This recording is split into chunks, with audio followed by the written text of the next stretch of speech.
Hello everybody and welcome back to another video. First things first, if you wouldn't mind giving me a like and a subscribe, I would really appreciate it. And whilst you're down there, let me know in the comment section how you are feeling out of 10. This week, I'm feeling like a 9 out of 10, which is surprising because we've had quite a few things go wrong.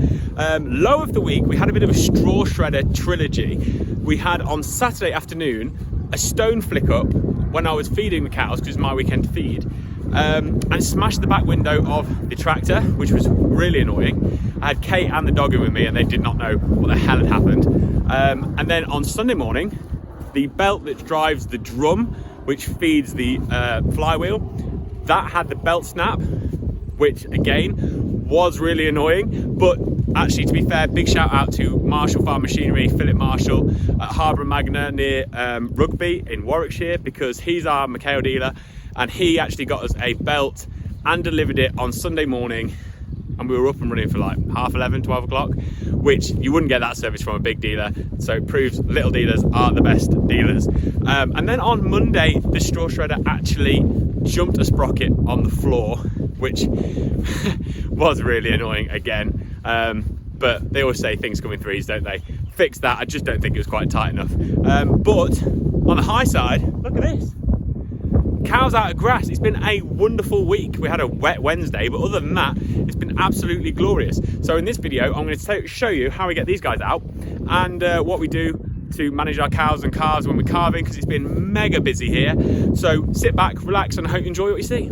Now, before we get too far into the video, I just want to show you this. Look, I told you 750 was going to blow last week, and look, we have our first ever stabilizer calf born on the farm. Now, it's not the future because that one's a bull calf and not a heifer calf, but I knew she was going to be imminent. She calved it on her own, middle of the night. It was up and sucking straight away. She's been a great mother to it, to be fair. I've not had to do anything to it, so we're really super pleased with that. So these guys are all ready to go out now. All 5 pens. We've got a couple of cows that we want to bring in here and put in. These are all stuck in and are all fine, so we're going to stick these out to grass, which I'm sure they're going to be very excited about. I know I am. But before we've had to do that, we've had to tag them with our other tag, and we've had to dehorn any, because one thing about the Charolais is that they are not polled and they do throw horns. So we've had to dehorn them, which we do with a hot iron. We inject them first with some local anaesthetic, we give them some painkiller, and then we hot iron them out and yeah, tag them up and get them gone. As well as those 5, we're also hoping to get a load of the heifers out of the bottom yard as well, because they've been going mad over the weekend. I think we had 6 calf on Saturday, we had 9 calf on Sunday. It's now Monday, so it's getting a bit busy in there. We want to get rid of them. But before we get down there, I thought I'd just talk you through how we do it. So we use one of these dehorning crates, and you can see I've got their little iPad thing attached to it there. So when we put the calf in, we'll inject it with the local anaesthetic, give it the Meticam as well, and I input all of that on there. So every calf, it's registered to it, all of the medicines and everything that we use. And then when we get back to the computer, we can upload it to there, and it puts all the costs against the calf as well, so we can keep an eye on all of that. But it's quite good, it's quite simple. And if you don't have one of these, get one, because it's so safe. When you're using a hot iron, put the calf's head in there and trap it. We had a student once who said that at college, they teach them to sit on top of the calf and then dehorn them with a hot iron, sat on top of the calf. Now, I've done that once and never want to do that again. That is like terrible. What a terrible idea that is. Get one of them, worth every penny.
And there you have it. These are all empty now.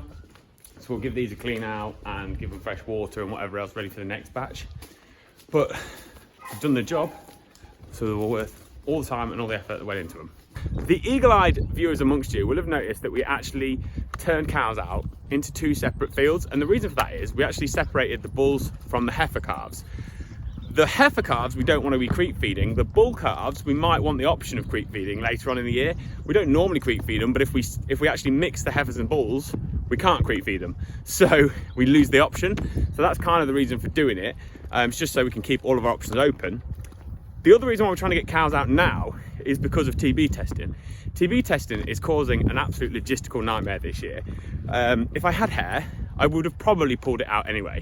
So it's probably a good job I don't. What we've got to do is, because when you go down with TB, you have to do 2 consecutive 60-day tests. But you have to test every animal over the age of 42 days old.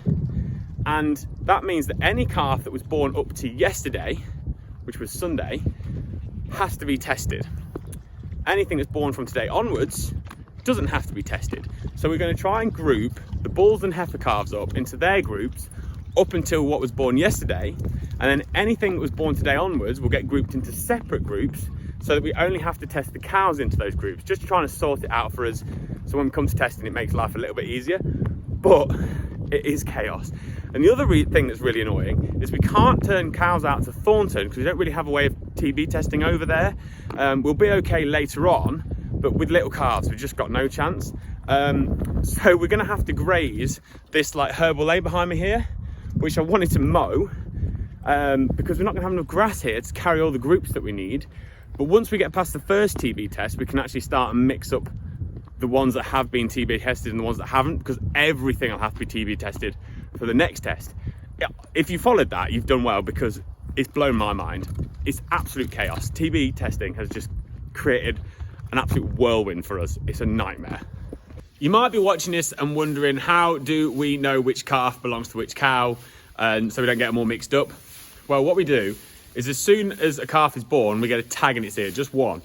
And that means we can then register that calf with the BCMS, which is the British Cattle Movement Service, which is essentially a legal thing, because if we don't register them, we'd get in trouble, because every cow has to have a passport by law. So we register the calf to the cow, and then we also make a note of it in what we call the Bible, which I'll show you in a minute. But we then know which cow belongs to which calf, or vice versa. And when we come to actually taking some cows out to grass, we can pull the calf out, tag the calf, do whatever we need to do to it, dehorn it, and then pull the relevant cow out and stick them out to grass. It works really, really well, because you're not going to get mixed up. You don't really want to have a lot of calves running around without tags in, or without some form of identification, because you're going to end up in trouble.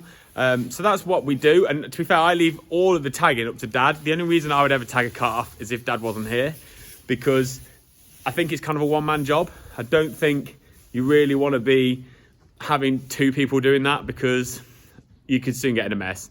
And it's not the kind of thing you want to get in a mess with, because it's just hard work to try and sort anything out if you register stuff wrong with the BCMS. So I leave it up to Dad, and he does a good job of it anyway. So that's all down to him. And this is the book that we call the Bible. And in here, we record all of our calving. So we have the date of which it's calved, the tag of the calf, the weight of the calf, the mother, the father, the sex of the calf, and whether it's been assisted or anything like that. We also note down if we've had any issues. As you can see here, these are both stillborn calves. So everything gets written down in this book, and it's brilliant. You can't have this book on a computer. It just doesn't work. You need to have it so that you can scan across. And why we keep this book is because if we write everything down in here, when we've done calving, we come to do a herd health plan, we can come back and go over this book. And if we go back to like a previous year, we can go through here, look, and we can say, okay, right, we've had this steer and what was wrong with it that's died or whatever. And we can see through here which bull is working, which isn't working, and why. And we can start and find issues, and we can correlate cows back to calves really easily. And we can do all of this on the iPads, but it's just not the same somehow as having it written down. So this thing is absolutely imperative. Cannot go without it. And alongside that, we also run this book, Now this book, we have all of our bulling groups in it. And what we do is we mark off every cow as it calves. So if you can see here, these are the heifers that have calved so far this year. That was the free martins that was pulled out when we PD'd. And we write them all down, we mark them all off, and every bull's got its own colour. And then as we swap the bull groups, we'll know that, if you see written down here, which bull went in with which group on which date, and then we can start and highlight them all off. So we kind of have a good idea of what's calving in the first 3 weeks, second 3 weeks, third 3 weeks, fourth 3 weeks. That's how we kind of work the system. You can't be without these books. Somehow it's just not the same if you do it on a computer. And that is it for another video, guys. Thank you very much for watching. If you wouldn't mind giving me a like and a subscribe, I would really appreciate it. And whilst you're down there, remember to let me know how you're feeling out of 10 in the comment section down below. Now, one more piece of bad news that I've had this week is that I did not manage to get into the London Marathon, which has been a bit of a bummer. It's really tough to get in, I know that. But I was kind of hopeful because I saw some other people were getting rejection letters and I hadn't got one yet, but then it came through on an email. So yeah, it is what it is. But I don't have any races. I will do some triathlon at some point during the year, probably after the wedding and God knows what else. But if you have any ideas of any crazy races that you want to see me do, whether it's trail runs over ultra marathons, whatever else, let me know in the comment section, because I want to raise some money for a farming charity. It'd be really good to have your input. But until then, whatever you're thinking, have a great weekend, enjoy this glorious weather, and I'll see you all next week. Bye.